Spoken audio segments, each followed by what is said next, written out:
हम्म। संजय भाई, नमस्कार, welcome. Thank you, नमस्कार नमस्कार। कैसे हैं? बढ़िया ही कह सकते हो क्योंकि लॉकडाउन एक ऐसा यूनिक समस्या आ गया है कोरोना की। अभी क्या किया जाए, तो कैसे अच्छा, कैसे जो एंजॉय करने का। अभी देख रहे हैं, मैं थोड़ा सा संजय भाई का इंट्रोडक्शन करवाना चाहता हूँ। संजय भाई मुंबई में हैं, बॉलीवुड में काम करते हैं और बॉलीवुड का एक अहम हिस्सा है, एक अहम डिपार्टमेंट है जिसको बोलते हैं साउंड डिपार्टमेंट। तो ये साउंड इंजीनियर हैं। सत्यजीत रे film and television institute Kolkata से इन्होंने मतलब साउंड इंजीनियरिंग की ट्रेनिंग ली है और बॉलीवुड के बहुत से फिल्मों में इन्होंने साउंड डिजाइनिंग किया हुआ है। और इसका लिस्टिंग आप आईएमडीबी प्रोफाइल में जब जाएंगे तो संजय जी के बारे में आपको सारा चीज पता चलेगा।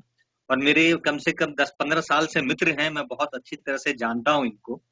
और आज ये वीडियो रिकॉर्ड करने का मतलब ये है कि क्वारंटाइन में हम सारे लोग हैं और संजय जी फ्री हैं, तो इनका जो एक्सपीरियंस है हम कुछ शेयर करना चाहेंगे लोगों के साथ और ये जानना चाहेंगे कि कैसा रहा इनका अनुभव, क्या होता है साउंड डिजाइनिंग। क्योंकि बहुत लोगों को केवल एक्टर एक्ट्रेस के सिवाय कुछ डिपार्टमेंट पता ही नहीं होता जी है कि नहीं जी संजय भाई? जी जी जी जी, बहुत सही कहा आपने। तो अभी आप मुंबई में है संजय भाई? जी, इस समय मुंबई में हूँ, इस समय घर पे हूँ। और मतलब अभी बहुत अच्छा समय मिल रहा होगा फैमिली के साथ आपको बिताने का। यस यस, क्योंकि बहुत ही ऐसा कम मौका मिलता है, क्योंकि जब हम सिंग साउंड करते हैं तो हमारा ट्रैवलिंग बहुत सारा रहता है।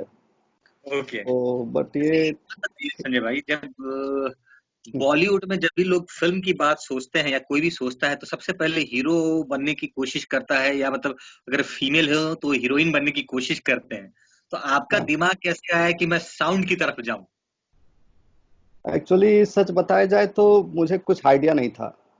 हम जहाँ से पले बड़े हैं, जिस एरिया से आते हैं, वहाँ पे हम लोग कैरियर सबसे लेट डिसाइड करते हैं कि करना क्या है। सबसे लेट डिसाइड करते हैं, पहले मास्टर डिग्री कर लेते हैं। ठीक है। तो हमारा आपने पहले मास्टर डिग्री बेसिक। खत्म किया? हाँ, तो मैंने गोरखपुर यूनिवर्सिटी से ग्रेजुएशन किया हुआ है, फिर त्रिभुवन यूनिवर्सिटी से काठमांडू से मैंने मास्टर डिग्री की हुई है। तो हमारे लिए उस समय एक पहला टारगेट होता है कि कैसे कैसे हम ग्रेजुएट हुए, पोस्ट ग्रेजुएट हुए, पहला टारगेट है। हम कैरियर सोच नहीं पाते। मुझे लगता है कि जो सिटीज में रहते होंगे या जो थोड़ा सा ज़्यादा एक्सपोज रहते हैं, हम तो बहुत ही विलेज से आए हुए लोग हैं, तो हमारे लिए कैरियर इतना सोच नहीं पाते, इतना एक्सप्लोर नहीं कर पाते अपने ड्रीम्स को लेके या अपने टेस्ट को लेके। तो हमारा हम कैरियर का गोल थोड़ा लेट सेट करते हैं। ओके।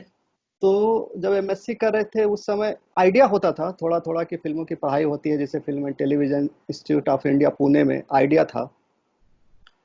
तो जब एमएससी कर रहे थे, वैसे बहुत सारे अपॉर्चुनिटीज में से एक अपॉर्चुनिटीज था कि ये जाके पढ़ा जाए, फिल्म की पढ़ाई किया जाए, साउंड डिजाइन की पढ़ाई किया जाए। ओके। ऐसा कोई बहुत प्री प्लान नहीं था मेरा या मेरे फैमिली में से, क्योंकि मैं भी नॉर्मल जॉब किया था। इवन मैं असिस्टेंट सब इंस्पेक्टर के लिए भी अप्लाई किया हुआ था वाह। नेपाल में। मेरा फिजिकल मेडिकल भी पास कर लिया था। तो बट मेरी मम्मी चाहती थी कि मैं थोड़ा हायर स्टडीज करूं, क्योंकि मैं घर का सबसे छोटा बच्चा था, तो मैं चाह रहा था थोड़ा सा पढूं। तो ये एक दूसरा पढ़ाई, मास्टर डिग्री के बाद मैं सोचा कि एक और पढ़ने का मौका है। फिल्म है, एक नया सब्जेक्ट है। मेरी फैमिली में लोग टीचर हैं, सिविल सर्विसेज में हैं, तो एक अलग फील्ड है, एक्सप्लोर किया जा सकता है कि ये सिनेमा क्या है। तो उस एक्सप्लोरेशन के चक्कर में मैं सत्यजीत रे फिल्म एंड टेलीविजन इंस्टीट्यूट में आया। ओके। तो ये तो आपको सत्यजीत रे फिल्म एंड टेलीविजन इंस्टीट्यूट में एडमिशन कैसे मिला? एडमिशन इसके प्रोसेस है, इसके ऑनलाइन वैकेंसीज निकलते थे एम्बेसीज वगैरह में। जैसे हमने काठमांडू से अप्लाई किया होता है स्कॉलरशिप के थ्रू। तो वहाँ पे आपको जाके एम्बेसीज में जो भी वैकेंसीज निकलती हैं, आप जाके चेक कर सकता है, कोई भी जाके चेक कर सकता है। और वो आप ओके। वहाँ से पोस्ट के थ्रू वो लोग आप एग्ज़ाम दीजिए। आप वहाँ से एग्जामिनेशन पास कीजिए, फिर आपके आके इंस्टीट्यूट आपकी इंटरव्यूज़ लेती है, प्रॉपर सिलेक्शन करती है, फिर आप इनरोल हो सकते हैं जो भी सब्जेक्ट में आपको जाना चाहता है। मीन्स आपने कंपटीशन क्लियर किया और फिर एसआरएफटीआई में आए? जी जी जी। और इसका बेसिक रिक्वायरमेंट है, आपको ग्रेजुएट होना है, मिनिमम ग्रेजुएशन चाहिए। S R F T I और एफ टी आई कहीं पे भी। और स्पेशली साउंड डिज़ाइन के लिए आपको फिजिक्स चाहिए ग्रेजुएशन में। ओके। ये हमारे टाइम में था, शायद अभी हो सकता है प्लस टू किया हो। बहुत लोग पता नहीं है कि भाई फिल्म के लिए पढ़ना पड़ता है। जैसे हम्म, संजय भाई ने कहा कि साउंड डिजाइनिंग के लिए फिजिक्स कंपलसरी है। तो ऐसा जी मत सोचिए कि भाई की पढ़ाई की जरूरत नहीं होती। तो फिजिक्स एक सबसे डिफिकल्ट सब्जेक्ट है साइंस जी में। जी साउंड के लिए इम्पोर्टेंट रोल प्ले करता है। जी। और मिनिमम ग्रेजुएशन तो चाहिए भी, कोई भी सब्जेक्ट के लिए ग्रेजुएशन चाहिए रहता है। तो मुझे लगता है कि जितने भी स्टूडेंट वो आना चाहे मिनिमम ग्रेजुएशन एक अचीव करें, मिनिमम ग्रेजुएट करें, हड़बड़ी ना करें लाइफ में। हम्म। क्योंकि आप एक ग्रेजुएट हो जाते हो, फिल्म के अंडरस्टैंडिंग के लिए आपको थोड़ा सा एक एज चाहिए, थोड़ा सा एक अंडरस्टैंडिंग चाहिए, और भी सब्जेक्ट्स के अंडरस्टैंडिंग चाहिए। तो मुझे लग रहा है कि आप मिनिमम ग्रेजुएट रहें तो अच्छा है, आपके लिए तो हेल्प आप होता जब है। एफटीआई पहुंचे और जब हम्म, आपकी ट्रेनिंग साउंड को लेकर शुरू हुई, तो हम्म। आपका परसेप्शन जो था साउंड को लेके या फिल्म को लेके क्या क्या टूटता गया धीरे धीरे? एक्चुअली फिल्म जहाँ से हम लोग आते हैं खाली कमर्शियल फिल्में देखते थे, हमारा वर्ल्ड सिनेमा का कुछ एक्सपोजर होता भी नहीं है, उस तरह के टेस्ट भी नहीं थे। तो वही गोविंदा की फिल्में, बच्चन साहब की फिल्में, यही सब हमारे आइडल हुआ करते थे। जो हिट फिल्में होती थी, जो पॉपुलर फिल्में होती थी, वही देखते थे ज्यादातर हमारा। क्योंकि उस तरह कमर्शियल का मसाला फिल्म। हाँ, क्योंकि अर्ली 2000 मुझे नहीं लग रहा था कि इंटरनेट वगैरह कुछ बहुत सारे उतना कर पा रहे थे, तो हमारे एक्सपोजर नहीं हुआ करते थे। तो जब आप फिल्म स्कूल में आते हो, एक ऐसे ऐसे दुनिया कह सकते हो, ये एक अलग इंस्टीट्यूट लगा, क्योंकि हम लोग इस तरह के इंस्टीट्यूट में कभी पढ़े नहीं है। क्योंकि आपको फिल्म दिखाया जा रहा है, फिल्म के बारे में डिस्कशन हो रहा है, मतलब फिल्म आपको पर डे इवनिंग में 6 to 9 फिल्म देखना ही देखना है, कंपलसरी है, उसमें अटेंडेंस होते थे। लाइब्रेरीज हैं जो वर्ल्ड सिनेमा से भरे पड़े हैं, ऑडियोज हैं, म्यूजिक्स हैं, तो आपके अलग अलग सेक्शंस हैं। तो एक अलग सा माहौल लगा, जो हम लोग उस तरह के माहौल को इमेजिन भी नहीं किया हुआ था, और कुछ गेस भी नहीं था। बट इतना अच्छा सिलेबस है, इतने अच्छे कोर्स हैं कि आपकी फाउंडेशन एकदम बिगिनिंग से, कोई भी आए जो रैंडम फील्ड से आए, जैसे हम लोग, मैं एमएससी मैथमेटिक्स में हूँ, तो हमें कुछ फिल्म के बारे में, उसके टेक्निकल सीन के बारे में मालूम नहीं है, लेकिन सिलेबस इतने अच्छे हैं कि आपका शेपिंग बहुत अच्छा होता है। टीचर्स इतने अच्छे हैं, कोऑपरेटिव्स हैं, तो आपको ऐसा फील नहीं होगा कि आप इसके पास्ट को कुछ नहीं जानते हो। ओके। नहीं भी जानते ओके। हो आप इसके टेक्निकलिटीज को, तो सिलेबस ऐसे हैं कि आप उसको ग्रास्प कर सकते हो, और आपकी अंडरस्टैंडिंग में कोई कमी नहीं आएगी। किए हुए हैं कि मीन्स आपका फाउंडेशन स्ट्रांग कर दिया जाता है वहां पे। जी जी जी। और ये मुझे कितने लगता है साल है एसआर एफटीआई में संजय भाई? ये 3 साल का कोर्स है ऑफिशियली, बट हम्म। ये 3.5 साल 4 साल लग जाते हैं, क्योंकि इसमें इतने स्ट्रक्चर्स हैं फिल्म मेकिंग के। जैसे हम लोग कंटिन्यूटी प्रोजेक्ट्स करते हैं, मेजर सीन्स करते हैं, डॉक्यूमेंट्रीज करते हैं, एड्स करते हैं, सॉन्ग्स करते हैं, डिप्लोमा करते हैं। तो हम फिल्म को, हमारा जो सिलेबस है, एक फिल्म को, कंप्लीट फिल्म को एक छोटे छोटे सेक्शन में उसको सेमेस्टर वाइज डिवीजन करके एक्सप्लोर करते हैं, जैसे एक आपको ड्रामा शूट जब करना है। जब जब एफटीआई में गुजार रहे थे, आप मास्टर कर चुके थे, हम्म, तो पेशेंस लेवल कैसा था? क्योंकि बहुत लोग होता है ना कि मतलब या मतलब मास्टर्ड कर लिया, अब तो पैसा कमाने का समय है, अब फिर से हम क्लास कर रहे हैं, उसके बाद भी स्कोप क्या है पता नहीं है, तो क्या क्या एक्चुअली फील क्या? बहुत बहुत सही क्वेश्चन पूछा, बहुत सही क्वेश्चन पूछा। ये मुझे लग रहा है कि आज के टाइम में, जैसे हम लोग कोई भी अभी के जनरेशन बच्चे शायद सोचते होंगे कि यही कोर्स है, आप 4 साल क्यों दे रहे हो, यही पढ़ाई तो 1.5 साल में हो सकती है, 6 महीने में हो सकती है, 1 साल में हो सकती है। बट ये ऐसा नहीं है। अभी अगर मुझसे पूछोगे तो मुझे अभी लगता है कि 1 1.5 साल और 2 साल स्पेंड किए होते हैं इंस्टीट्यूट में। उससे फायदा ये है कि इतना वास्ट है ये सब्जेक्ट, वर्ल्ड सिनेमा इतना वास्ट है कि आप फिल्में उतना नहीं देख पाओगे, लाइब्रेरी को उतना एक्सप्लोर नहीं कर पाते हो, क्योंकि आपके पास प्रोजेक्ट भी हैं, आपके थ्योरी क्लासेज हैं, प्रैक्टिकल क्लासेज हैं, प्लस लाइब्रेरीज हैं, प्लस वर्ल्ड सिनेमा सेक्शंस हैं। तो आप, मुझे लगता है 3 साल भी इतने कम्पैक्ट गुजरते हैं। तो आपको अपना खुद का इंडिविजुअलिटी डेवलप करने के लिए भी आपको समय चाहिए। तो वो एक, बोला जाए कि बहुत ही टाइट, वो भी मुझे लगता है टाइट पड़ जाता है, राइट। लेकिन एक लगता है कि जब आप इंस्टीट्यूट में होते हो तो आप वहां पे सिर्फ एनालाइज कर पाते हो, रियलाइज करने के लिए कुछ समय चाहिए, है ना, एग्जैक्टली कि आप इसको एग्जैक्टली इम्प्लीमेंट कर सकते एग्जैक्टली एग्जैक्टली। कि जैसे आप कोई भी फिल्म आप देखते हो, जैसे मैं अगर पर्सनल मेरे नेचर में पूछोगे तो मैं फिल्म देखता हूँ तो मुझे 1 2 घंटा चुप रहता हूँ पर्सनली। अगर मेरे से पूछोगे कोई भी फिल्म देखा मैं, तो 1 1.5 घंटा मैं चाय पीता हूँ, आई आई आई मीन थॉट प्रोसेस। तो वो उसको मैं थोड़ा सा एब्जॉर्ब करने की कोशिश करता हूँ, उसके टेक्निकल एस्पेक्ट्स को सोचते हुए, बैठते हुए। तो एक पर्सनल टेंडेंसी है मेरा। तो मुझे लगता है कि ये, जैसे आप कोई पढ़े, कोई प्रैक्टिकल किए, कोई सॉन्ग रिकॉर्ड किए, या कुछ भी ट्रेनिंग इंस्टीट्यूट में जो सिलेबस में रहते हैं, तो उसको आपको इंडिविजुअलाइज करने के लिए मौका चाहिए, उसको हो। री राइट। इन्वेंट करने के लिए मौका चाहिए। कि आपने, मुझे सपोज दैट हमारे एक्टिंग के वर्कशॉप हुए, तो उसको प्रोसेस करने के लिए, उसको अपने बॉडी में एब्जॉर्ब करने के लिए आपको समय चाहिए। राइट। इंडिविजुअलिटी इंडिविजुअल एक्सप्लोर नहीं कर पाओगे, कि जैसे हमने गोदावरी का फिल्म दिखा दिया तो वो आप ऐसे देख के उसको आपको अंदर नहीं एब्जॉर्ब कर पाओगे, तो उसके लिए आपको प्रोसेसिंग टाइम चाहिए, बेसिकली प्रोसेसिंग टाइम है वो। प्रोसेस तो डेफिनेटली चाहिए। जी जी। जब आपने SRFTI कंप्लीट किया तो आपका पहला स्टेप बॉम्बे आने के लिए क्या था संजय भाई? एक्चुअली हमारे जो SRFTI के जो सिलेबस हैं उसमें हमारे हर मॉड्यूल में, हर सेमेस्टर्स में ऑलमोस्ट वर्कशॉप होते हैं। ओके। वर्कशॉप से हमारे लिए फ़ायदा क्या होता है कि इंडस्ट्री के नोन लोग आते हैं, ओके। इंडस्ट्री के एक्सपर्ट लोग आते हैं। ओके। तो हमारा वर्कशॉप था सिंग साउंड का, हमारा सॉन्ग साउंड डिज़ाइन का है, हमारा सॉन्ग का है, हमारा डॉक्यूमेंट्रीज का है, बहुत सारे वर्कशॉप हैं, हर सेमेस्टर के लिए वर्कशॉप हैं। तो हमारे सिंग साउंड के वर्कशॉप में नकुल कामटे साहब आए हुए थे, जो ओके। लगान के साउंड डिजाइनर हैं वो, और वो इंडिया के one of the first sync sound engineer है जिन्होंने लगान जैसी कमर्शियल फिल्मों में सिंग साउंड वो लोग किया। हम्म। तो उस समय बहुत हिट हुई थी, पहली बार सिंग साउंड इंडिया में बॉलीवुड में स्टार्ट हुआ था, तो हम लोग बहुत ही चाहते थे कि उनको बुलाया जाए वर्कशॉप के लिए। ओके। तो उनको बहुत टाइम नहीं मिल पा रहा था, उनके बहुत सारे उस समय लक्ष्य का शूटिंग चल रहा था, रंग दे बसंती का कुछ चल रहा था, तो उनको बहुत टाइम नहीं मिल पा रहा था। तो हम लोग वेट करके, बल्कि हम थोड़ा सा लेट डिले करके वर्कशॉप को उनको बुलाया जाए, क्योंकि सिंग साउंड सीखना है, क्योंकि this is new to the industry, और हम ऐसे टाइम में पास हो रहे हैं जहाँ पे मतलब हमें ये सब फेस करने का मौका मिलेगा, तो सीखना चाहिए। तो वो आए थे हमारे जहाँ पे डिजिटलाइजेशन हो रहा था, जी है ना? जी जी। सारी चीजें हो रही थी, मीन्स एनालॉग खत्म हो रहा था, डिजिटल एग्जैक्टली फॉर्मेट आ रहा एग्जैक्टली। इवन हम लोग उस समय हमारा इंस्टीट्यूट हाईली डिजिटलाइज नहीं था उस समय, मतलब हो रहा था बट उतने इक्विप्ड नहीं थे। तो हमने था। उनको बुलाया वर्कशॉप के लिए, तो एक हफ्ते का वर्कशॉप था सिंग साउंड को लेके। तो हम उनके साथ मतलब घूमते हैं, खाते हैं, सीखते हैं, मतलब एक बहुत अच्छा सा एक हफ्ता टाइम स्पेंड करते हैं। तो वो हमारे लिए एक पहला इंट्रोडक्शन होता है कि कोई इंडस्ट्री का साउंड का बंदा आके हमारे साथ इंटरेक्शन करता है। तो फिर पास आउट होने के बाद मैंने उनको अप्रोच किया कि sir I want to assist you because I like your work, I have seen your past work, तो मैं चाहता हूँ कि आपका एज असिस्टेंट स्टार्ट करूँ। तो उन्होंने मुझे बुलाया, हनीमून ट्रेवल्स प्राइवेट लिमिटेड एक फिल्म थी, रीमा कागती की वो पहली फिल्म थी। कागती की वो पहली फिल्म, तो that was my first film as a sound assistant in Bollywood. Right, right. Hmm okay. Hmm.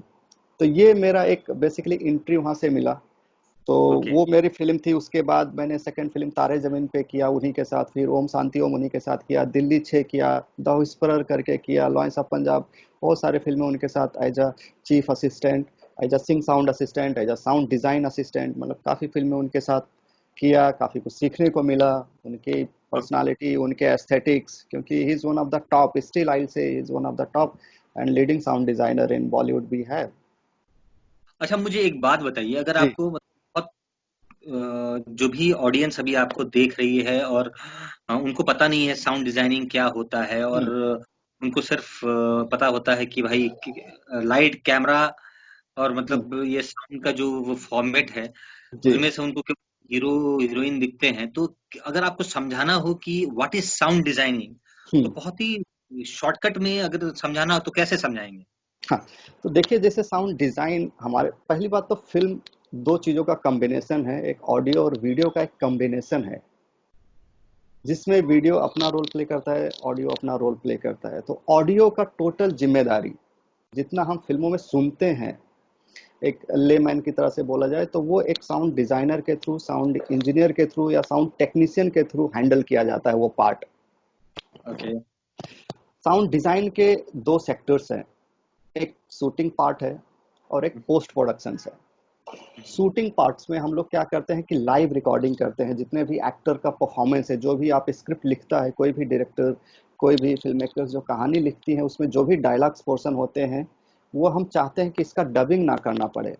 तो शूटिंग के दौरान हम उसको नीट एंड क्लीन अच्छे से रिकॉर्डिंग करने की कोशिश करते हैं, that is the sync sound, कि जो एक्टर परफॉर्म कर रहा है उसको हम लाइवली कैप्चर करें, बाद में आके वो स्टूडियो में उसको हमें डबिंग ना करना पड़े। तो वो साउंड डिजाइन का पहला स्टेप है, that is the sync sound. वो एक काइंड ऑफ स्पेशलाइज्ड जॉब है।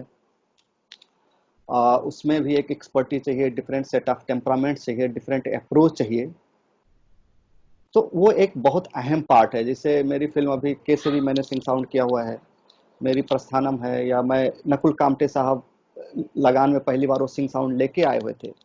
तो उससे क्या होता है कि एक फिल्म की मेकिंग में एक बहुत इन्हांसमेंट होता है आपकी स्टोरी टेलिंग में। पहले क्या होता था कि जब एक्टर डायलॉग बोल के चले जाते थे, फिर आप उनको स्टूडियो में बुलाते हो डबिंग के लिए आफ्टर एडिट, तो आपको 6 महीने चले जाते हैं। या पैच में शूट करते हो तो फिल्में 1 साल रह जाती हैं, फिर वो डबिंग के लिए आती हैं।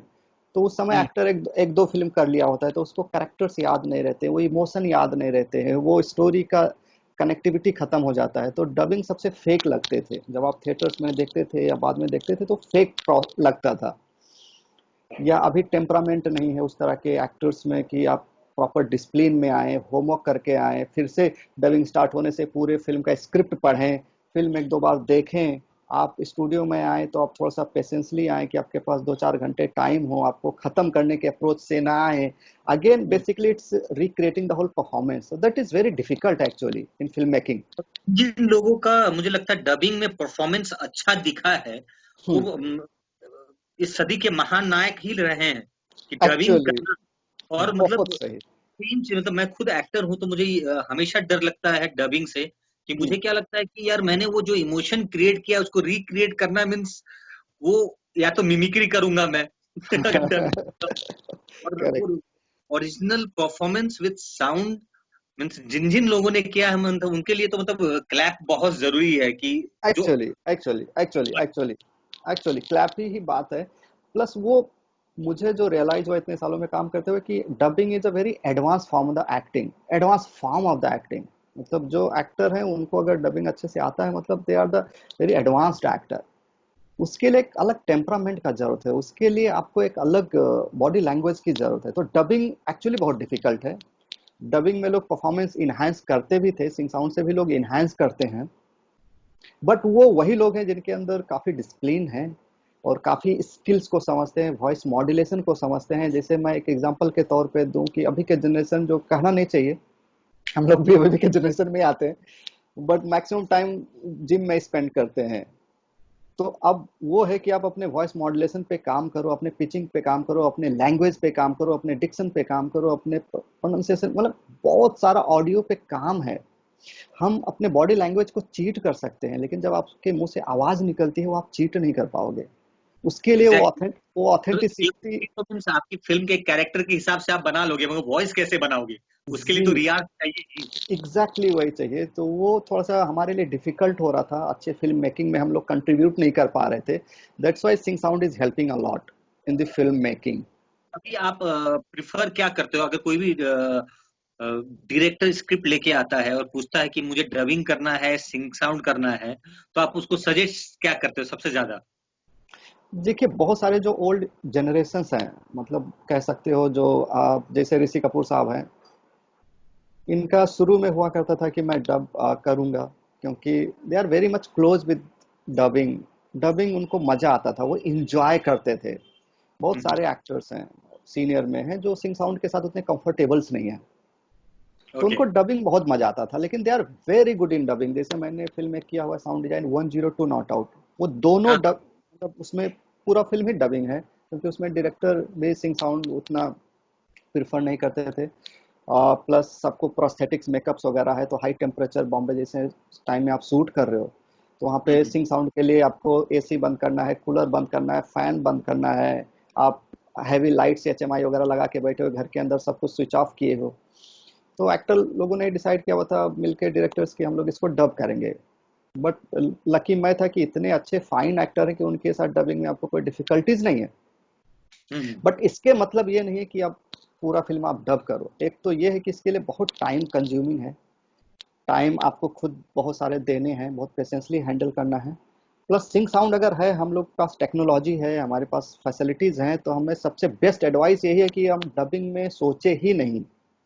ओके। एक तो आपका इंटरनेशनल मार्केट बन जाता है, क्योंकि इंटरनेशनल फेस्टिवल सर्किट्स में या कोई अवार्ड्स में भेजना है तो आपकी फिल्म सिंग साउंड होनी बहुत जरूरी है। ओके। क्योंकि जैसे मैं एक्टर हूँ, मैंने परफॉर्म किया हुआ है, अगर कोई डायरेक्टर प्रोड्यूसर मेरी आवाज को किसी और से डब करवा लेगा तो मुझे बेस्ट एक्टर का अवार्ड कैसे देगा? क्योंकि डबिंग कोई और किया है, एक्टिंग मैंने किया हुआ है। तो एग्जैक्ट। आपका आपका 50-50 परफॉर्मेंस वही अवार्ड को डबिंग वाले को भी देना चाहिए और आपको भी देना चाहिए। तो वो अगर नहीं भी दे तो इट्स वेरी डिफिकल्ट टू जज द एक्टिंग, कि एक्टिंग किस वजह से अच्छा लग रहा है। जैसे सीनियर एक्टर्स बोलते थे कि मैं जब एक्टिंग करता हूं तो I use 60 to 70% of my voice in acting rather than my body language. Hmm. So if they are using 60-70% of their voice, तो अगर वो फिल्म डब होती है किसी और के वॉइस में या कोई और लैंग्वेज में, अगर कहीं आप डिफरेंट जगह पे भेजते हो, तो आप इसके मतलब उस डबिंग आर्टिस्ट को जाना है। तो एक एग्जैक्टली। तो यह है कि इंटरनेशनल सर्किट्स में लोग अभी they want you to have a live sound, hmm. तो थोड़ा सा आपका ये ग्रेड में फिल्में चली जाती हैं। तो आई थिंक रीजनल सिनेमा को भी मुझे लग रहा है अभी टारगेट करना चाहिए सिंग साउंड के प्रति, क्योंकि इससे आपका फिल्म मेकिंग में एक अलग एडवांसमेंट आता है। और लगभग लगभग जैसे शूटिंग खत्म होने के बाद जी। एज अ साउंड डिजाइनर आपको कितना टाइम देना पड़ता है एक फिल्म को कंप्लीट करने के लिए, मींस फाइन ट्यून करके मास्टर प्रिंट निकालने के लिए? जैसे हमारे इधर अभी हम भी मतलब थोड़ा सा स्ट्रगल कर रहे हैं टाइम को लेके, जो हमें चाहिए रहता है इंडस्ट्रीज में। क्योंकि शूट हो जाती है, शूट के बाद एडिट हो जाती है, एडिट में लोग सबसे ज्यादा टाइम ले रहे हैं आजकल। Film okay. एक स्केलेटन खड़ा कर लिया, लाइनअप्स कर लिए, फर्स्ट एडिट कर लिया, उसके बाद उनके स्क्रीनिंग्स होते रहते हैं, फीडबैक्स लेते रहते हैं जो क्लोज हैं उनके और कास्ट एंड क्रू के साथ, या उनके और जो को प्रोड्यूसर्स हैं उनके साथ स्क्रीनिंग साउंड होती रहती डिजाइन मतलब स्क्रीनिंग करते रहते हैं? करते रहते हैं। तो वो एडिट में थोड़ा सा उनको ज्यादा टाइम मिल जाता है, ओके। टाइम ले लेते हैं, उनके एडिट में होते रहते हैं। हमारे लिए क्या हो जाता है कि जब 70 to 80% फिल्में लॉक हो जाती हैं कि भाई ये फिल्म 80% सेफ में है, थोड़ा बहुत फाइन ट्यून होता रहेगा, तो then we start sound design. Okay. वो ज्यादातर फिल्मों के अभी रिलीज डेट फिक्स है, हम्म। कि भाई एक साल पहले ही रिलीज डेट, स्टार की फिल्में तो मैक्सिमम फिक्स रहती है रिलीज डेट। तो हमारे राइट। लिए बहुत कम टाइम मिल पाता है, क्योंकि वो टाइम शूटिंग में ज्यादा स्पेंड कर दिए या शेड्यूल कहीं इधर उधर हो गया तो एडिट में ज्यादा टाइम ले लिया, तो हमारा सबसे लास्ट स्टेज में वर्क होता है, तो हमारे लिए टाइम कंप्रेस्ड हो जाता है।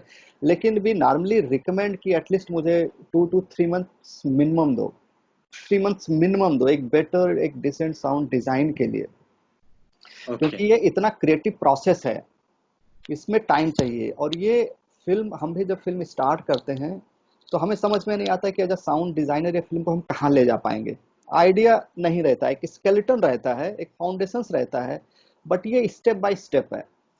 हम्म। ये हम इनफैक्ट डायरेक्टर्स हम सब मिलके उस फिल्म को सेव करते हैं, तो ये हमें भी उस लेवल पे आइडिया नहीं रहता है कि ये इसका करेक्ट क्या होगा। एक विजन्स रहते हैं कि we are will try to achieve this, but वो बिल्ड करते हैं बेसिकली। क्योंकि आप तो जैसे साउंड डिजाइनर जो भी बीजीएम करता है ना, हाँ बैकग्राउंड स्कोर करता है, उसको आप आइडिया देते हैं कि नहीं कि मुझे मतलब साउंड डिजाइनिंग मेरा इस पैटर्न का है तो मुझे हम्म, बीजीएम स्कोर इस तरह से चाहिए? जैसे अभी हमारे जो वर्क फ्लो में एक जो सबसे वीकनेस है, क्योंकि बैकग्राउंड स्कोर का जो बंदा है वो उसका हमारा इनकारपोरेशंस नहीं होता है, बहुत कम होते हैं फिल्म के साथ। जैसे हम्म। बाकी का जो कास्ट है, क्रू है, आप मुझे शूट लगता है कि साउंड डिजाइनर और बीजीएम वाले दोनों बंदे का एक दूसरे के साथ कोऑर्डिनेशन होना बहुत जरूरी है। एकदम बहुत जरूरी है। मैं आपको बताता हूँ कि जो कहाँ हम स्टेप मिस कर रहे हैं। एक तो बीजीएम जो बैकग्राउंड स्कोर करते हैं उनका टीम में सिलेक्शन थोड़ा लेट होता है, क्योंकि उनका काम एक्चुअली लेट में स्टार्ट होता है, तो हम्म। उनको इनकारपोरेशन कम होता है। दूसरा हमारा क्या होता है कि बीइंग अ साउंड डिजाइनर हम सिंग साउंड भी करते हैं, तो हम हम्म। डायरेक्टर के साथ 3-4 महीने टाइम स्पेंड करते हैं, शूटिंग करते हैं, एक एक सीन को क्लोजली, एक एक शॉट को क्लोजली देखते हैं, तो हमारा फिल्म के साथ अटैचमेंट ज्यादा हो जाता है। हम्म। ये कह सकते हो कि हमारा अंडरस्टैंडिंग फिल्म को लेके थोड़ा सा बढ़ जाता है, इसलिए क्योंकि हमारा हर स्टेप पे इन्वॉल्व है, स्क्रिप्ट नरेशन में इन्वॉल्व है, हमारा शूटिंग में इन्वॉल्व है, प्री प्रोडक्शन में इन्वॉल्व है, एडिट भी देखने जा रहे हैं, तो हमारा इन टाइम स्पेंड ज्यादा करते हैं फिल्मों के साथ।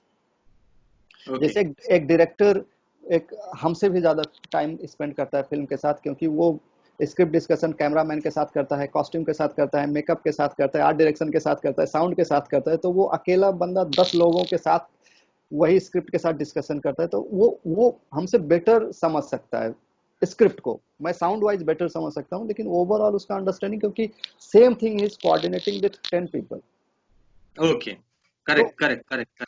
तो हमारा भी वैसे ही होता है, बीइंग अ साउंड डिजाइनर हमारा सिंग साउंड में इन्वॉल्वमेंट है, एडिट्स में इन्वॉल्वमेंट है, या प्री प्रोडक्शन में, नरेशन में, तो हमारा और बीजीएम को थोड़ा सा लेट हम लोग इनकारपोरेट करते हैं। दूसरा, बीजीएम वाले ज्यादातर म्यूजिक अपने आप को स्टार कैटेगरीज में रखते हैं। तो उनके पास फिल्म एडिट हो गया, फिल्म भेज दीजिए, फिर वो बैकग्राउंड स्कोर स्टार्ट करते हैं। ओके। तो उनका एक फिल्म का अपना अंडरस्टैंडिंग है, अपने तरीके से फिल्म को देखते हैं, अपने तरीके से उसको सेव करने की कोशिश करते हैं। हमारे साथ क्या हो जाता है कि जिस इमोशन के थ्रू हम सीन को देखते हैं, जिस साउंड डिजाइन के थ्रू हम फिल्म को देखते हैं, वो हमारे साथ ब्लेंड नहीं होता है, क्योंकि उनका इंट्रैक्शन उतना नहीं होता है। तो मुझे लगता है कि बेस्ट साउंड डिजाइन अचीव करने के लिए एटलीस्ट डायरेक्टर, म्यूजिक डायरेक्टर्स, हमारे जो बैकग्राउंड स्कोरर हैं, साउंड डिजाइनर के साथ एक बेहतरीन केमिस्ट्री चाहिए। हम कभी कभी स्ट्रगल करते हैं कि ये सीन को म्यूजिकली टेक ओवर किया जाए या साउंड डिजाइन के थ्रू टेक ओवर किया जाए। ओके।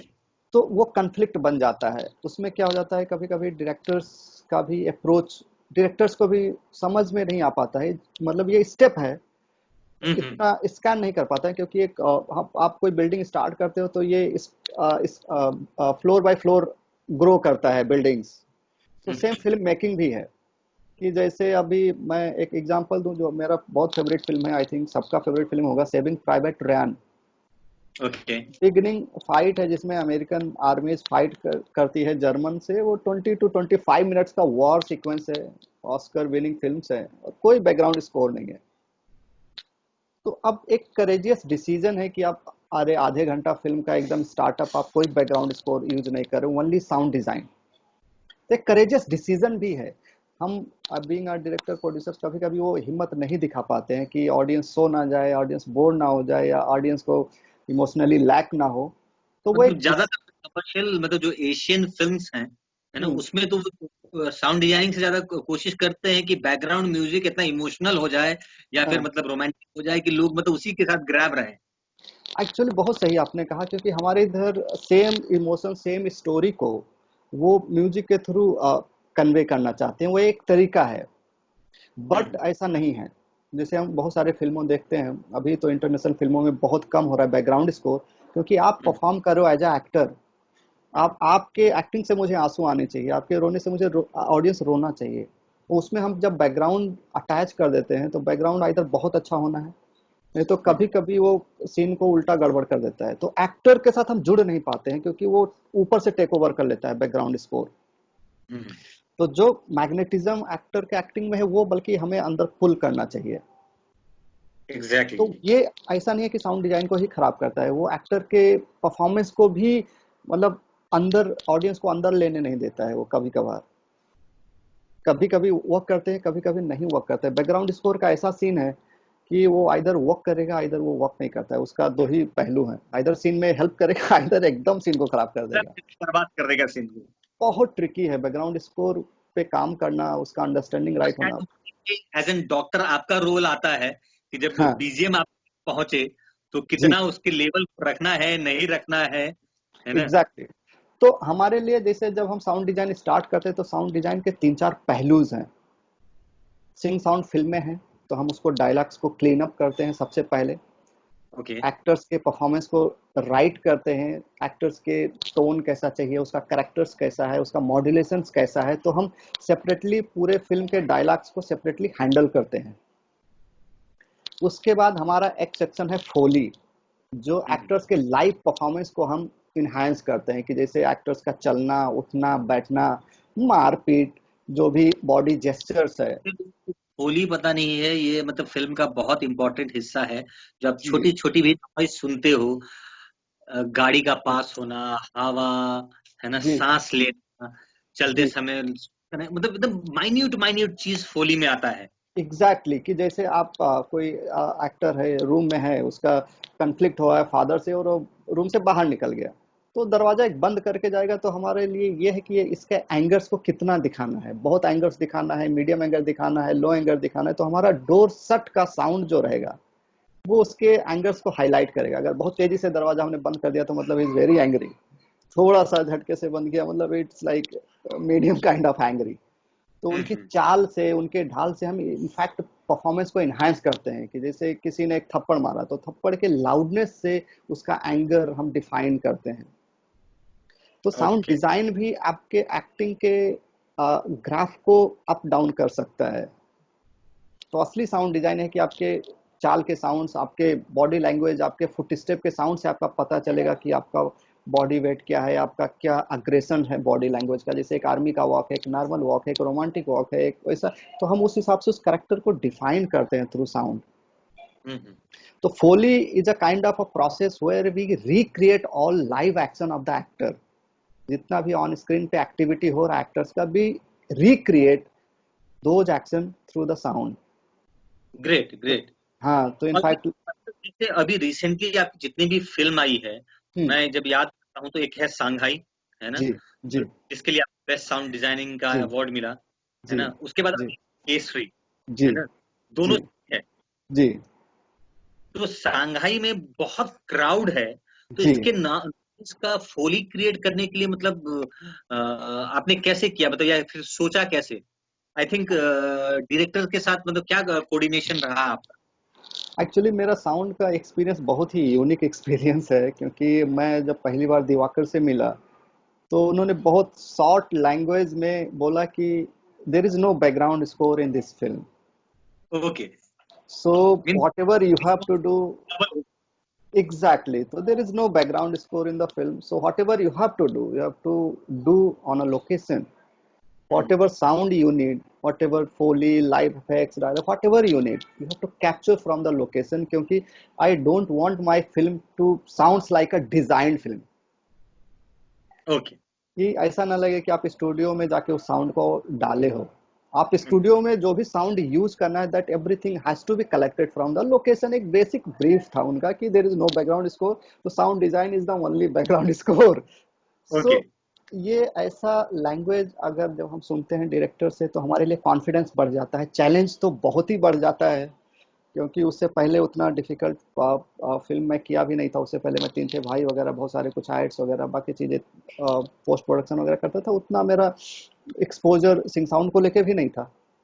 तो मेरे लिए अच्छी बात है कि इतना बिगिनिंग ऑफ द कैरियर्स में इतना चैलेंजिंग फिल्म मुझे मिला करने के लिए। दूसरा, जब हम इसको शूट कर रहे थे तो it's very difficult location. We shot in Latur, we shot in Baramati, और वहाँ पे क्राउड शूटिंग फ्रेंडली नहीं होते हैं। कि जैसे हम लखनऊ में शूट करने जा रहे हैं, दिल्ली में शूट करने जा रहे कोई में मतलब पैसा दे के आते हैं कि हैं। तो खुद ही रहेंगे। खुद ही रहेंगे। तो हमारे लिए मतलब वो डिफिकल्ट था वो लोकेशन हैंडल करना, वहाँ के लोकल क्राउड्स को हैंडल करना। तो जब हम उसमें, जैसे नेताजी का रैलीज हो रहा है, तो उसमें हम क्राउड, लोकल क्राउड यूज किए हैं, तो उनको हमें बोलना है कि आपको नारा तो लगाना है, बट आपका लिप्स चलेगा, आपकी आवाज नहीं निकलेगी। अच्छा। तो वो बड़ा गड़बड़ सा होता था कम्युनिकेशन, कि भाई अब माइम कैसे कर सकते हो, या आप बैठे हो कहीं तो आपको नेताजी बोल रहे तो आपको खाली बोलने का एक्टिंग करना है, बट कि आपको रियल में आवाज नहीं निकलना है। नेताजी का आवाज हमें पहले चाहिए, फिर आपका आवाज चाहिए। तो हमारे लिए बहुत डिफिकल्ट होता था। तो हमारा शूट प्रेप होता था, सपोज दैट डे वन हम जा रहे हैं, क्योंकि हर सीन में क्राउड्स है, तो उधर सेटअप चला है, तो हम क्राउड को हैंडल करके, मेरा जॉब होता था सेकंड लेडीज के साथ कि चलो पहले क्राउड ब्रीफ कर लेते हैं कि भाई माइम ये है कि आप, सपोज दैट उसमें एक बहुत स्लोगन था, कसम खून की काई है, ये शहर नहीं संघाई है। तो इस तरह ओके। के स्लोगन्स होते थे। तो आपको नारा लगाना है, बट आपके मुंह से आवाज नहीं निकलना है, तो साइलेंट नारा लगवाते थे, प्रैक्टिस करवाते थे, कि ताकि हमारा शॉट खराब ना हो, हमारा टाइम बर्बाद ना हो शूट के टाइम पे। फिर जब हम डायलॉग्स, मेन प्राइमरी एक्टर्स का हमारा टारगेट होता है कि जो हमारे एक्टर्स हैं, जो प्राइमरी कैरेक्टर्स हैं, उनके साथ हमारे क्राउड ओवरलैप ना हो। क्राउड को हम अलग से जब मेन सीन को कर लेते थे, प्राइमरी एक्टर्स के डायलॉग्स को कैप्चर कर लेते थे, फिर हम क्राउड को खड़ा करके फिर बोलते थे आप फुल एनर्जी में आप वही चीज बोलो जो आप साइलेंटली बोल रहे थे। ओके। तो बेसिकली हमारे लिए वही शॉट्स दो तीन बार होते थे। मतलब एक मेन एक्टर्स के लिए तो जितना आप शूट कर रहे हो उतना हमें कैप्चर करना है, प्लस उसी सीन्स के लिए हमें बहुत सारे वाइल्ड ट्रैक्स कैप्चर करते थे, क्राउड्स के स्लोगन्स कैप्चर करते थे, उनका मरमर कैप्चर करते थे, उनका और अग्रेशन इमोशन कैप्चर करते थे। तो वो लेयरिंग हम वहीं से कलेक्ट करके लेके आते हैं कि, क्योंकि वो स्टूडियो में फिर हम रिक्रिएट नहीं कर पाएंगे, और वो सबसे डिफिकल्ट प्रोसेस हो जाता है, क्राउड स्टूडियो में हैंडल नहीं कर पाते हो। और ये इसमें डायरेक्टर बहुत हेल्प करते थे कि कैसे भी हो टाइम निकालना, लंच ब्रेक करने से पहले क्राउड को पूरा रिकॉर्ड करते थे, पैकअप होने से पहले करते थे। तो एक बहुत अच्छा प्रोडक्शन टीम का सपोर्ट भी मिला। दिखता है वो एनर्जी भी, मतलब दिखती है। क्रिएट होता है फिल्म देखते समय कि जी आप क्रिएट कर जाते हो फिल्म के साथ, एक्टर्स जी। के साथ, ऑडियंस जितने भी बैठी है उनको ये फेक नहीं लगता, उनको लगता है कि मतलब वाह क्या क्रिएट हुआ नहीं, है। Exactly exactly. जैसे अब उसमें मैं एक्चुअली सबसे ज्यादा धन्यवाद एक आदमी को और देना चाहता हूँ, मेरा अ, इमरान हाशमी जी को। क्योंकि ओके। उनका उस समय जो कॉस्ट्यूम था, उनका बहुत सारे स्लिम फिट ऐसा टी शर्ट्स, उनके टमी वगैरह निकले हुए हैं, पूरा टमी वगैरह उनका निकला हुआ था, तो हमारे लिए माइकिंग करना बहुत डिफिकल्ट होता था कि वायर ना दिखे, ट्रांसमीटर्स ना दिखे। और बहुत गर्मी में शूट कर रहे थे, ऑलमोस्ट 50 डिग्री टेम्परेचर, लातूर में एक्सट्रीम गर्मी होती थी, और माइक करने में हमें लग जाते थे 15 से 20 मिनट कि आप वायर को यहाँ से अंदर से डालिए, आप इधर से साइड वाइड करते हुए एकदम नीचे लेके। ये बहुत difficult होता है। तो कभी कभी हम चाहते हैं कि सबसे कम टाइम ले एक्टर को माइकिंग करने में, कि ताकि उनको बोर ना हो। बट वो कॉपरेट करना बहुत जरूरी है, बीइंग एक्टर आपको कॉपरेट करना है, आपको बहुत कंफर्टेबल देना है कि जो क्रू आपको माइकिंग कर रहा है या कोई भी काम कर रहा है, हेयर कर रहा है, मेकअप कर रहा है, कॉस्ट्यूम पहना रहा है, तो थोड़ा सा उनको डरे नहीं, ताकि वो काम अपना अच्छे से कर पाए, कॉन्फिडेंटली कर पाए। तो हमें माइकिंग करने में बहुत टाइम लग जाता था, क्योंकि वायर को छुपाना है और करेक्ट पोजीशन चाहिए, उनका रनिंग है, बाकी चीजें हैं, और सिंग साउंड में कोई प्रॉब्लम ना हो। तो बहुत कॉपरेट किया उन्होंने। मैं डे वन में ही जाके बोला कि sir this is very challenging film for me, and without your help I cannot do it, really I cannot do it. तो पहले ही जाके आप सरेंडर कर दो कि सर आप कुछ भी हो, please I need your cooperation, हाँ और आप हाँ। नहीं करोगे तो वी कैनॉट डू इट। तो वो पूरा कभी भी लास्ट तक ही नेवर नेवर क्वेश्चन कि क्या कर रहे हो क्या नहीं कर रहे हो। और तो वो वो परफॉर्मेंस दिखता है, इमरान का परफॉर्मेंस भी दिखता है, मतलब जितने भी दिखता एक्टर हैं वो है बंगाली रियली। एक्टर प्रसन्नजीत जी, दिखता प्रसन्नजीत है। जी, तो वो मतलब उनका हिंदी, मुझे लग रहा है कि फर्स्ट ही फिल्म रहा होगा, वो बहुत ही एक्सेंट या उसमें उतने कंफर्टेबल नहीं थे, तो वो हमेशा पढ़ते रहते थे। जब मैं ओके। सेट पे आता देख रहा हूँ वो स्क्रिप्ट को लेके बैठे हुए हैं, उस मूड में है, उस कैरेक्टर्स में है, और डिसिप्लिन मैंने देखा। मैं प्रसन्नजीत को कभी इतना क्लोजली वही फिल्म में देखा, उसके बाद भी नहीं देख पाया। हम कलकत्ता में पढ़ते थे तो उनके फैन हुआ करते थे, क्योंकि he to come as a guest. तो हाँ उनका हाँ। जो ऑरा है, जो एक स्टारडम वहाँ पे देखा था कि इस Prasannajit is national award winner, ये वो तो एक हम देखते थे, बीइंग अ स्टूडेंट हम। आपको समझ में आ गया सेट पे कि मतलब क्यों है वो नेशनल अवार्डी। एग्जैक्टली exactly, तो वो मैं देखा उनका डिसिप्लिन, मतलब वो सेट पे कि इतने जुड़े हुए हैं अपने कैरेक्टर्स में, अपने स्टोरी में, अपने स्क्रिप्ट में। तो वो एक हमारे लिए एक सेट तैयार होता है कि एक बंदा आपके सामने इतना मेहनत कर रहा है, तो हमारे लिए बहुत इंस्पिरेशन की बात है। और कट टू जब हम केसरी पे आते हैं तो केसरी का एक्सपीरियंस फिर मतलब वो थोड़ा सा सिंग साउंड तो है मगर जी, सांघाई से बहुत डिफरेंट बहुत है ना? डिफरेंट है। केसरी आप मेरे लिए एक दूसरा चैलेंजिंग फिल्म था। एक तो पहली बात यह है कि लोगों का मानना है कि एक्शन फिल्में सिंग साउंड नहीं होती हैं। ओके। एक पहला मानना है जो हम भी नॉर्मली इंडस्ट्री में सुनते हैं, ये तो एक्शन है, अब एक्शन फिल्में थोड़ी सिंग साउंड होती हैं, मतलब एक लोगों का माइंड सेट है। और ये हम्म। फिल्म आप देखेंगे तो ऑलमोस्ट सेकेंड हाफ पूरा एक्शन ही है। एग्जैक्टली। फर्स्ट हाफ तो फिर भी सीन है, but second half total attack attack है। और इसमें जो सबसे बड़े चैलेंजिंग पार्ट थे, क्राउड्स पार्ट थे, क्योंकि पठान का उनका एंट्री, पूरा उनका attack, everything is. Rakesh Chaturvedi का जो कैरेक्टर है उसका जो साउंड जी, है ना? जी, जी, नहीं कर कोई एक बार में मतलब राकेश का मैं जानता हूँ और उसका जो जी। परफॉर्मेंस जब देखा और मैंने बोला कि यार सिंक साउंड में साउंड है ही, एक्टर का जो काम है वो कितना डिफिकल्ट हो जाता है कि मैं आपके पास मेरा भाई कि मैं डबिंग में कर लूंगा। मैं रियली मैं बहुत ही उनको बहुत ही मतलब धन्यवाद क्या कहा जाए, मैं तो बहुत ही मैं उनका फैन हो गया हूँ, इतना अच्छा परफॉर्मेंस है। मैं एक छोटा सा इंसिडेंट सुनाना चाहता हूँ, उनको भी नहीं पता होगा ये बात कि मैं पहली बार मैं मेकअप वेकअप में उनको देखा, तो मैं पहचान नहीं पाया कि मतलब कौन है, परफॉर्म कर रहे हैं। तो जब मैं उनकी पहली शॉट सुना, तो मुझे लगा कहाँ से इनको इम्पोर्ट किया गया है। इट्स अ फाइन एक्सेंट, इतना अच्छा डायलॉग डिलीवरी, इतना अच्छा परफॉर्मेंस। तो मैं देखा कहाँ से इंपोर्ट किया गया है, क्योंकि मेकअप्स वगैरह में मैं उनको पहचान नहीं पाया पहले कि ये मतलब एक्चुअली कौन है। जिस तरह का देख रहा हूँ, उनका ऑरा है, लुक है, परफॉर्मेंस है। फिर मैं रियली बता रहा हूँ, मैं I check a call sheet. Hmm. Call sheet पे उनका नाम देखा, अच्छा राकेश चतुर्वेदी। तो एक नहीं कहना चाहिए, मेरा भी सरनेम चतुर्वेदी है। तो मुझे उनसे क्या कि सर आप मतलब पता चला कि अच्छा ये कानपुर साइड से हैं, चतुर्वेदी हैं, और मतलब इतना अच्छा पकड़ लैंग्वेज पे, अरबी पे, उर्दू पे, हिंदी पे, इंग्लिश पे, मतलब कैसे हो सकता है ये, एक्टर माइंड बहुत ही ब्लोइंग। ग्रेट।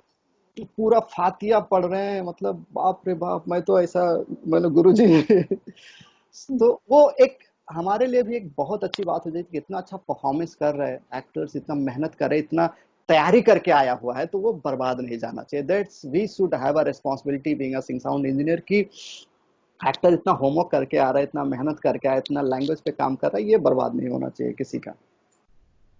बट केसरी में सबसे ज्यादा चैलेंजेस ये थे कि एक तो एक्शन फिल्म है, आपके क्राउड्स हैं, प्लस बड़ा फिल्मों है तो उसके नंबर ऑफ क्रूज बहुत बड़ा है, बहुत सारे डिफिकल्टी सेट पे होती है। But somehow day by day pre production ऐसे फिल्मों के लिए बहुत जरूरी है।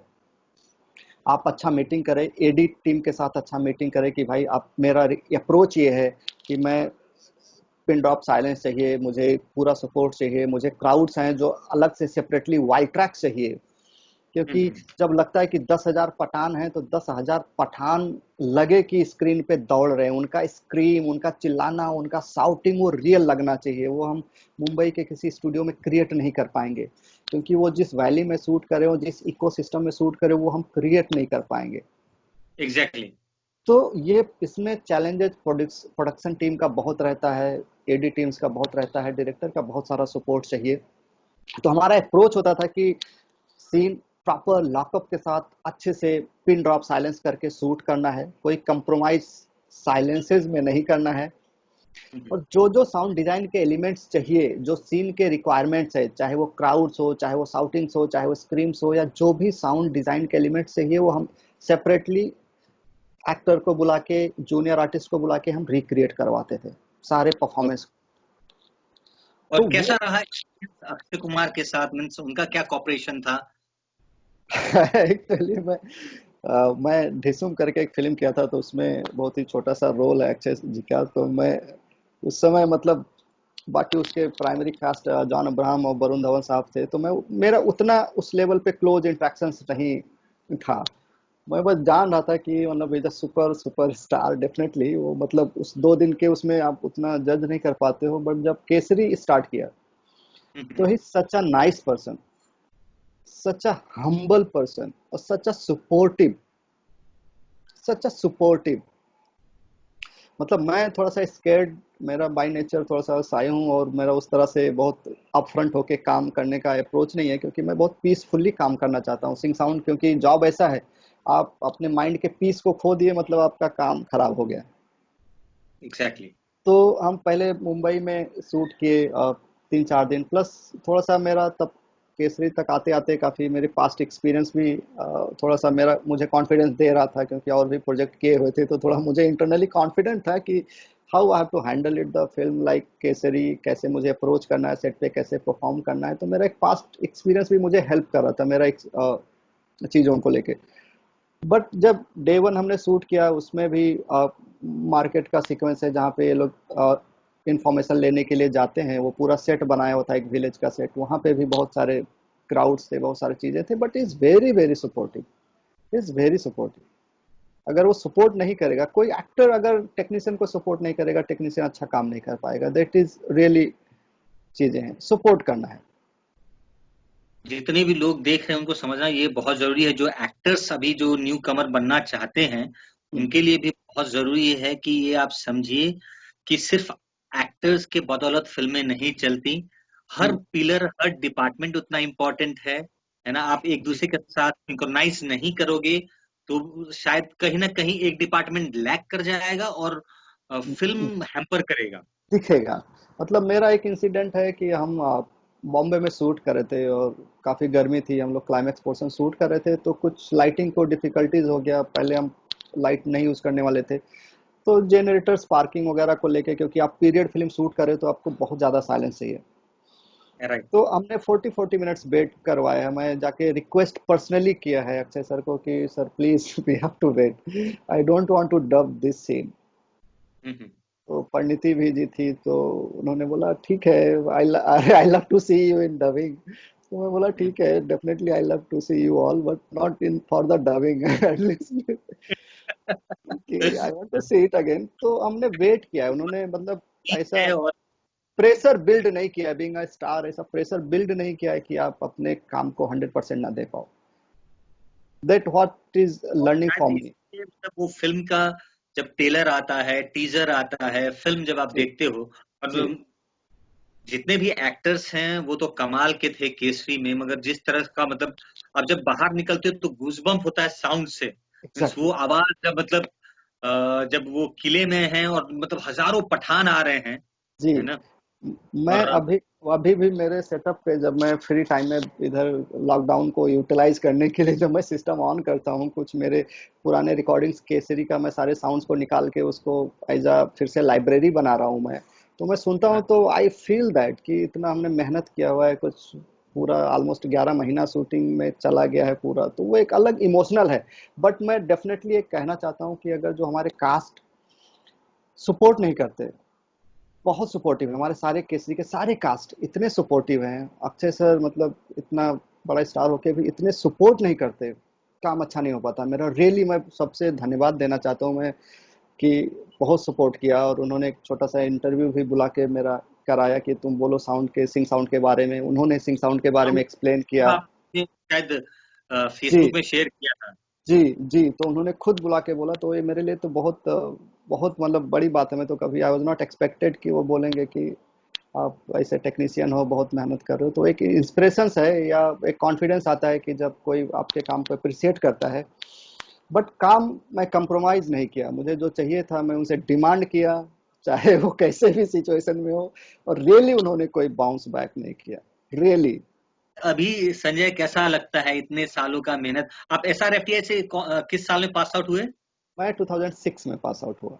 2006। अभी जी 14 इयर्स के बाद जी इंडस्ट्री ने जब आपको एक्सेप्ट कर चुके हैं आपको, है ना। हाँ तो जी कैसा फील होता है कि मतलब बीइंग अ पार्ट ऑफ, जिसे आप बाहर से देखते थे और सोचते थे कभी मैं इस फर्टिनिटी का एक हिस्सा बनूंगा, है हाँ। ना। आज उस मतलब आप मेन पिलर हैं, लोग बहुत लोग इंस्पायर होते हैं आपके काम को देख के। तो एक्चुअली कैसा? एक्चुअली मैं सही बताऊं कि जो मैं अभी के टाइम में मेरे से पर्सनली पूछेंगे, तो sound design is very beautiful department in film making. ये हम आपको, मैं पहले बिगिनिंग ऑफ द करियर में रियलाइज नहीं किया हुआ था कि साउंड है क्या। हम्म। जैसे आज के टाइम में थोड़ा सा फिलोसफिकल बात है ये, कि लोगों को समझ में आ गया है। जैसे आप योगा करते हैं, हाँ, करता हूँ कभी कभी, तो रेगुलर किस, नहीं, कभी कभी करता हाँ हूँ। बट किस लिए करते हैं आप? मैं इसलिए करता हूँ क्योंकि एज एन एक्टर मुझे क्या लगता है कि जब मैं अपने बच्चों को भी ट्रेन करता हूँ तो मुझे लगता है कि जब तक आपका माइंड और सोल कनेक्ट नहीं होगा एक साथ, और वो इसके जोन में नहीं होगा, तो जी आपका परफॉर्मेंस रियलिस्टिक नहीं दिखेगा। और बहुत सी चीजें हैं करेक्ट। क्योंकि क्राउड में होते हैं ना, क्राउड में जैसे आपने कहा कि जब तक ये शांत नहीं होगा, आपके पास आपका डायलॉग्स है, आपका कैरेक्टर है, उसका हम्म सब हम्म, हिस्ट्री है, उसके साथ हजारों नॉइज आप तक जब जी घुस रही, तो हाँ मुझे लगता है कि एक इंटरनल सोल का ये भी योगा होता है कि जो वो जी सारे चीजें सुनते हुए भी हटा देता है, और जो आप करना चाहते हो वो करता है। करेक्ट। तो एक योगा से ये है कि जैसे हमारे दो दुनिया है, जैसे फिल्म मेकिंग में भी दो दुनिया है। विजुअल पार्ट जो है, it's talk about the outside of the world, hmm and the sound design it's talk about the inner side of the world. Hmm मतलब एक विजुअल है जो सिनेमेटोग्राफी है, आर्ट डायरेक्शन है, बाकी चीजें बाहर की दुनिया की बात करता है, और साउंड डिजाइन है वो इंटरनल अंदर की दुनिया का बात करता है। तो आज हम लोग समझ में बेसिक आ रहा है कि जैसे अगर मेरे चेहरे से आप अंदर से खुश नहीं है, तो आपका चेहरा से पता चल जाता है कि आप खुश नहीं है। मतलब exactly. Basically internal world gate reflected, कि आप हम्म, अंदर से हैप्पी नहीं हैं तो आप कितना भी करें कोशिश, आप अंदर से आपको खुश होना पड़ेगा। तो फिल्म मेकिंग वही है कि अगर आपका साउंड डिजाइन अच्छा नहीं है तो वो दिखेगा, यू कैन फील। तो एक अच्छी बात है कि हम एक अंदर की दुनिया की बात करते हैं, एक साउंड डिजाइनर है जो अंदर की दुनिया का बात करता है, इनर वर्ल्ड की बात करते हैं, हम इनर वर्ल्ड को पॉलिश करते हैं। तो इतने सालों से काम करते करते मुझे समझ में आया कि जो मैं प्रोफेशन में हूँ, नोइंगली अननोइंगली अगर इस डिपार्टमेंट में आया, तो I feel now, I realise that it is one of the beautiful department.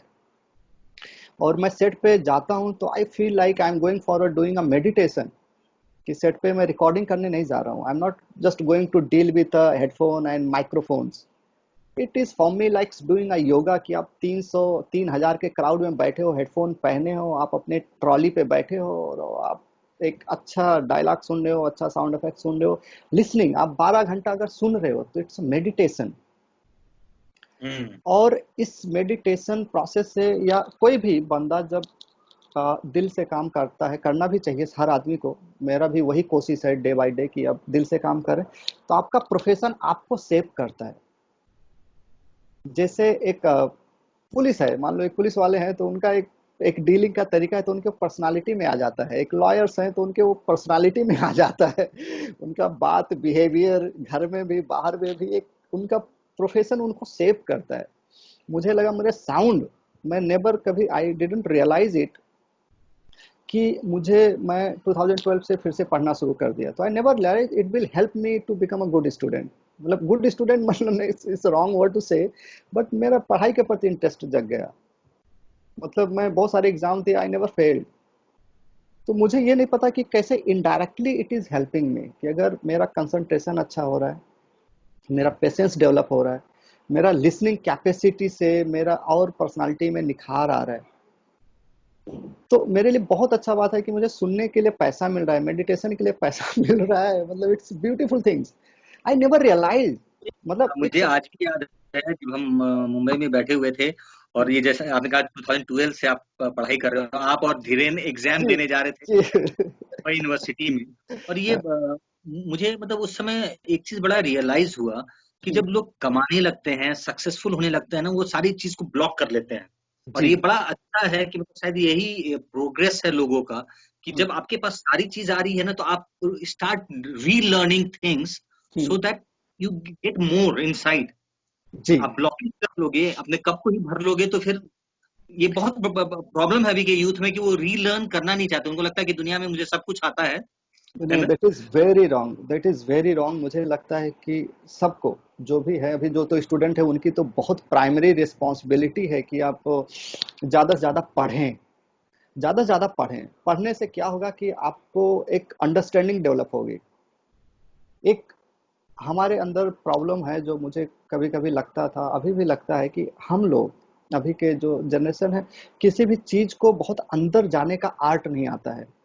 ये थोड़ा फिलोसफिकल टॉक है, बहुत जरूरी एग्जैक्टली। है बात को समझना, कि आप एक तो फर्स्ट ओवर से लेके 50 ओवर तक का आपको बिलीव होना कि भाई मैं जीत सकता हूँ, जीत सकता हूँ, वो कॉन्फिडेंस, वो विल पावर्स चाहिए। और आपके किसी भी सब्जेक्ट में, जैसे हम लोग राइटिंग करते हैं, तो उस सब्जेक्ट में, उस टॉपिक्स में कितने अंदर तक जा सकते हैं, वो आर्ट, वो परफेक्शन का आर्ट नहीं आता है। वो एक आर्ट है एग्जैक्टली। कि जैसे आप अंदर डूब रहे हैं तो कितने नीचे तक जाना है, उसका आर्ट आना बहुत जरूरी है। कि जैसे मैं हम्म। साउंड में हूँ, मुझे ये 10 साल पहले मुझे नहीं पता था कि ये मेडिटेशन है। ये जो साउंड रिकॉर्डिंग मुझे लगता था, हम्म। मुझे लगता था कि साउंड रिकॉर्डिंग है, अभी मुझे लगता है नहीं, ये तो मेडिटेशन है। तो दोनों के जो ग्राफ हैं, ये एक समय लगता है, एक रियलाइज होता है। हम्म। मतलब इतना जल्दी आपको फील नहीं आती है कि मतलब हम्म। इसमें आपको परमात्मा दिखने वाली बात थोड़ा सा, मतलब है ये, अभी मुझे बहुत अंदर जाना है इसको, क्योंकि मैं उस जेनेटिक्स से की तरह सोचना चाहता हूँ, क्योंकि साउंड डिजाइन एक ऐसा प्रोफेशन है, ये बहुत हम्म। इंडिपेंडेंट है। फिल्म में इसका एक इन्वॉल्वमेंट है, लेकिन साउंड उससे वास्ट है। सही है, ये धीरे धीरे का एक प्रोसेस है ना। हम्म और वो शायद हम्म जैसा आपने कहा कि ये जिस तरह से महात्मा लोग का अपना एक प्रोसेस है, वो जेनेटिक क्या था कि वो इनर इनर इनर सोल को सर्च करते चले गए। और इस शायद अभी मैं फिल्म बहुत मेकिंग में भी ऐड करना चाहता हूँ कि फिल्म मेकिंग भी पहले भी लगता था कि इट्स जस्ट द इंटरटेनमेंट। नहीं, फिल्म मेकिंग इंटरटेनमेंट है ही नहीं। मतलब एक सेक्शन है वो, एक एक डायमेंशंस है। इसमें बहुत सारे रिस्पॉन्सिबिलिटी हैं। आज जितने भी अपकमिंग फिल्म मेकर्स हैं, उनको समझना बहुत जरूरी है कि जैसे एक 4 मिनट का वीडियो गाना रानू मंडल्स को एक इतना बड़ा हाइट दे सकता है कैरियर में, या एक राइट राइट। डांस करते थे गोविंदा का, क्या डब्बू अंकल जैसे लोग, कि वो उनको एक इतना बड़ा सेलिब्रेशन मिल जाता है। 4 मिनट का वीडियो आपके लाइफ में इतना परिवर्तन ला सकता है, तो आपके पास 2 घंटे हैं, 3 घंटे हैं। मतलब चीजों को लिखने के लिए। हाँ, जैसे गंगा जल जैसे फिल्मों से मुझे याद आता है कि अब गंगा जल फिल्में रिलीज हुए समय राबड़ी देवी वगैरह का सरकार थी, सरकारें गिर जाती हैं, नीतीश साहब आ जाते हैं, तो मतलब एक बड़ा परिवर्तन लाने वाला मीडियम है ये ऑडियो विजुअल। इसको बहुत रिस्पॉन्सिबली हमें हैंडल करना चाहिए। और बहुत जिम्मेदारी के साथ इसमें काम करना चाहिए। जो भी आना चाहे उसको बहुत ही ध्यानपूर्वक करने वाली विषय है ये। चलिए संजय भाई, है ना, बहुत अच्छा लगा आपसे बात कर कर, और कम से कम लॉकडाउन के समय में आपके बिजी शेड्यूल, हमेशा मतलब आप बिजी रहते हो, मतलब हम बहुत मुश्किल से भी मिल पाते हैं, हम दोनों जी भी। और जी जी ये जी हमारा एक आर्काइव रहेगा, अगर हम जी। इस दुनिया में रहे नहीं रहे तो मतलब हमारा आने वाला जनरेशन अगर ये डिजिटल डेफिनेटली। मीडियम का है, तो ये आर्काइव रहेगा आपके और मेरी बातों का, जो क्वारंटाइन के समय में हमने किया हुआ किया। है, और जो जी सुनेंगे तो जी आपका दिया हुआ सजेशन वो डेफिनेटली सुनेंगे। और मैं उम्मीद करता हूँ संजय भाई कि आप ऐसा काम हमेशा करते रहें, हम सबको इंस्पायर करते रहें, और आने वाले समय में बहुत ऐसा काम देखें जिसको देख के लोग इंस्पायर हों और खोजना शुरू करें, है ना। जैसे मैं, मेरा डिपार्टमेंट नहीं है जी साउंड, मगर फिर भी जी जब भी मैं वो सांघाई और केसी को कंपेयर करता हूँ, या मतलब जी 101 को कंपेयर करता हूँ, और वो ग्राफ जी जब देखता हूँ मैं, जी तो मुझे लगता है कि एज एन एक्टर भी मैं रिसर्च करने लगता हूँ कि भाई ये कैसे किया होगा, वो कैसे किया जी होगा, जी है ना। हमेशा जी मतलब कभी ना जी कभी मैं आपको पूछता रहता हूँ, ये कैसे किया, वो जी कैसे जी किया। जी जी और ये जी जी का विषय हर लोगों के लिए रहे, है ना। जी। और आप इस क्वारंटाइन में घर में हैं, मैं उम्मीद करता हूँ आप, आपके परिवार और आपके जितने भी नेबरहुड में लोग हैं वो स्वस्थ रहें, है ना। और जल्दी मिलते हैं, है ना। Love you thank you. भाई। थैंक यू भाई। Thank you. Thank you so much. Thank you so much. Thank you so much. ठीक है। Bye bye bye.